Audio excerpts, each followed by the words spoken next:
मेरे तथ्यों की जब जांच करके देखोगे तो सब कुछ फट जाएगा। अब्दुल कलाम भारत का राष्ट्रपति बना, लेकिन वो नंबर 1 का जिहादी था। पाकिस्तान को एटम बम के फार्मूले अब्दुल कलाम ने दिए। ऐसे मुसलमान जिहादी तो जितना बड़ा ज्यादा पढ़ लेगा उतना बड़ा जिहादी होगा। और जहां तक एपीजे अब्दुल कलाम की बात है, एपीजे अब्दुल कलाम सबसे बड़े गद्दारों में से है भारत के। एपीजे अब्दुल कलाम जैसे मुसलमान आम जिहादी से हजारों गुना ज्यादा घातक होते हैं। तो मुसलमान जितना ज्यादा पढ़ेगा उतना बड़ा जिहादी होगा। एपीजे अब्दुल कलाम जैसे लोग राक्षसों की श्रेणी में आते हैं। जो अनपढ़ मुसलमान है वो पत्थर मारता है, पत्थर मार के जिहाद करता है। यति नरसिंहानंद सरस्वती जी महाराज कितने बड़े महाराज हैं, हम कई बार वीडियो बनाकर बता चुके हैं। अब इनके अंदर मुसलमानों के प्रति नफरत जो थी वो इस लेवल पर पहुंच गई है कि इन्होंने पूर्व राष्ट्रपति missile man doctor APJ Abdul Kalam को सबसे बड़ा जिहादी करार दे दिया है। जितना पढ़ा लिखा मुसलमान होगा उतना बड़ा जिहादी होगा, इन लफ्ज़ों का इसने इस्तेमाल किया है। और डॉक्टर एपीजे अब्दुल कलाम को सबसे बड़े जिहादी के रूप में वर्णित करके उनके ऊपर बहुत ही घटिया आरोप लगाए। यहाँ तक कहा उनके बारे में कि देखिए सबसे बड़ा जिहादी वो इसलिए है क्योंकि उसने पाकिस्तान को एटम बम बनाने का फार्मूला दे दिया था। एटम बम बनाने के फार्मूला देने के साथ साथ अफजल गुरु की दया याचिका पर एक तरीके से उन्होंने सुनवाई की, दया याचिका पर विचार किया, उनके परिवार से मिलने के लिए गया। सोशल मीडिया पर ये वीडियो पूर्व राष्ट्रपति डॉक्टर एपीजे अब्दुल कलाम के बारे में बयानात देना इसलिए क्योंकि वो मुस्लिम समुदाय से था। इस देश के लिए जो डिवोशन और जो कुछ ख्याति और उपलब्धियां डॉक्टर एपीजे अब्दुल कलाम ने दी हैं वो सब नज़रअंदाज कर दी मुसलमानों के नफ़रत की आड़ में। अब डॉक्टर एपीजे अब्दुल कलाम को भी इन्होंने चढ़ा दिया। सुन लीजिए। अब्दुल कलाम भारत का राष्ट्रपति बना, लेकिन वो नंबर 1 का जिहादी था। पाकिस्तान को एटम बम के फार्मूले अब्दुल कलाम ने दिए। सारे प्रोटोकॉल को तोड़ के केवल 48 घंटे के अंदर अफजल गुरु की मां और पत्नी से जो है और बेटे से अब्दुल कलाम ने भेंट की थी। ऐसे मुसलमान जिहादी तो जितना बड़ा ज्यादा पढ़ लेगा उतना बड़ा जिहादी होगा। भाई साहब कौन थे डॉक्टर एपीजे अब्दुल कलाम? छोटी सी उम्र में जब वो स्टूडेंट थे, आर्थिक तंगी के कारण पढ़ने लिखने के लिए अखबार बेचते थे। संघर्षों से लगातार मुताबिक होते हुए उन्होंने स्नातक की उपलब्धि प्राप्त की, फिर साइंटिस्ट बन गए और साइंटिस्ट बनते बनते डीआरडीओ के अध्यक्ष के रूप में फिर राष्ट्रपति पद तक पहुँचे। भाई साहब मिसाइल मैन उनको कहा जाता है। पूरी दुनिया में उनकी ख्याति का लोहा माना जाता है। 69 में उनको सबसे पहले स्वदेशी तकनीक से निर्मित SLV-3 सैटेलाइट का जिम्मा सौंपा गया था और उन्हीं के अगुवाई में उस पूरा का पूरा प्रोजेक्ट सफल भी हुआ था। पोखरण का इंसिडेंट पता होगा ना, पहली बार परमाणु बम टेस्ट किया गया था, बीजेपी की ही सरकार थी तब। तो किसकी अगुवाई में हुआ था? डॉक्टर एपीजे अब्दुल कलाम की अगुवाई में हुआ था। पृथ्वी और अग्नि मिसाइल ज़मीन को बनाने का जिम्मा सौंपा गया, किसको सौंपा गया? डॉक्टर एपीजे अब्दुल कलाम को। और उसके बाद पूरी श्रृंखलाओं की बाढ़ सी आ गई, इनको मिसाइल मैन कहा गया। Missile man of India doctor APJ Abdul Kalam. Padma Bhushan, Padma Vibhushan, Bharat Ratna से सम्मानित किया गया और अंततः देश के राष्ट्रपति बने। राष्ट्रपति बनते हुए सबसे एक्टिव राष्ट्रपति इनको कहा जाता है। पूरे देश में भ्रमण करते रहते थे, स्पीच देते रहते थे, लोगों को मोटिवेट करते रहते थे, कहते थे कि सपने ऐसे होने चाहिए जो आपको सोने न दे। और उनके बारे में, वो मुस्लिम समुदाय से थे, तो अब इस तरह के बयानात यति नरसिंहानंद सरस्वती जी महाराज कर रहे हैं। जितने भी अनाप शनाप वर्डिंग जितनी इन्हें बोली जानी थी, इनका बाल भी बाका नहीं होता। तो अब ये देखिए पूर्व राष्ट्रपति तक आ गए हैं जिनका बहुत ही अग्रणी योगदान हमारे भारत की प्रोग्रेस में रहा है। रामेश्वरम में जाएगा कभी साउथ में, वहाँ पर एक बहुत बड़ा मेमोरियल है इनका। मैं तो गया था एक बार, बहुत अच्छा लगा मुझे। वहाँ बड़ी सी मिसाइल खड़ी है, एपीजे अब्दुल कलाम की जीवन से संबंधित काफ़ी चीज़ें भी वहाँ पर रखी हुई है। मैं तो कई घंटे वहाँ पर घूम घूम कर देख कर आया था, बहुत अच्छा मुझे लगा था। वो दृश्य आज तक मुझे याद है।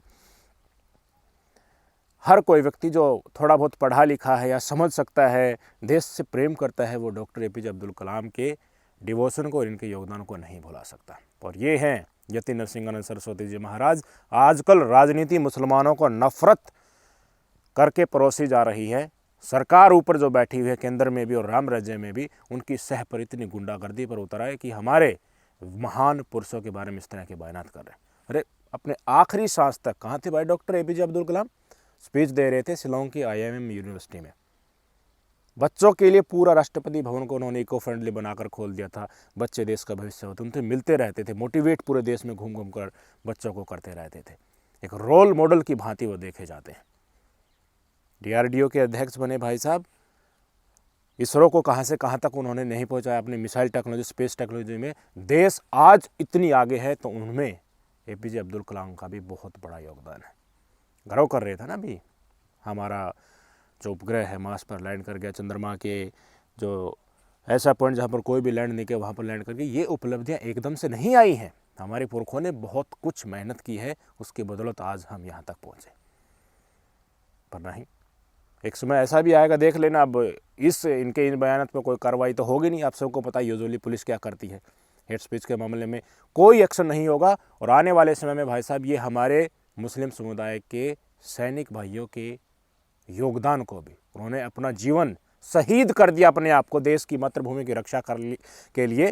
जो नाम लिखे हुए हैं ना इंडिया गेट के ऊपर, कितने हज़ारों मुस्लिम समुदाय के शहीद सैनिकों के नाम लिखे हुए हैं, उनको भी ये नकार देंगे।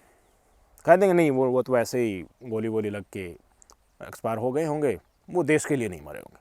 हो सकता है ऐसा।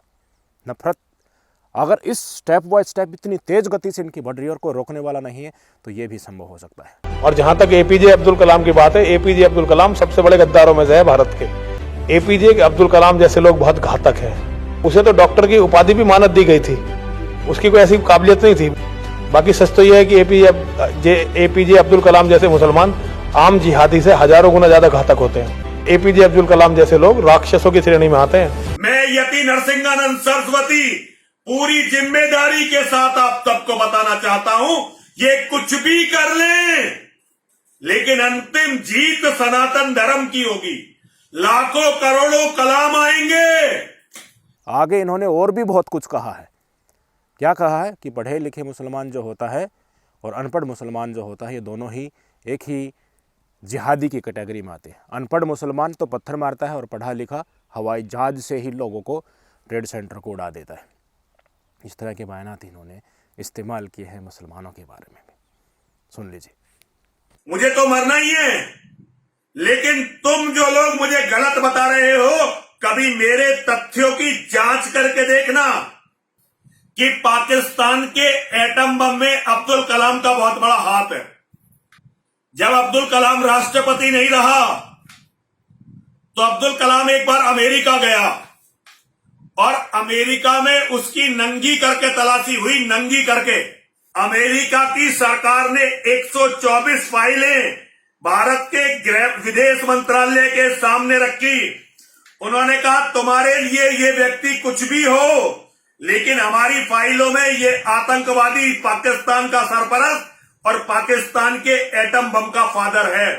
जो अनपढ़ मुसलमान है वो पत्थर मारता है, पत्थर मार के जिहाद करता है, और जो पढ़ा लिखा मुसलमान है जो मैसाचुसेट्स में पढ़ता है वो जो है हवाई जहाज को वर्ल्ड ट्रेड टावर से टकरा देता है। तो मुसलमान जितना ज्यादा पढ़ेगा उतना बड़ा जिहादी होगा।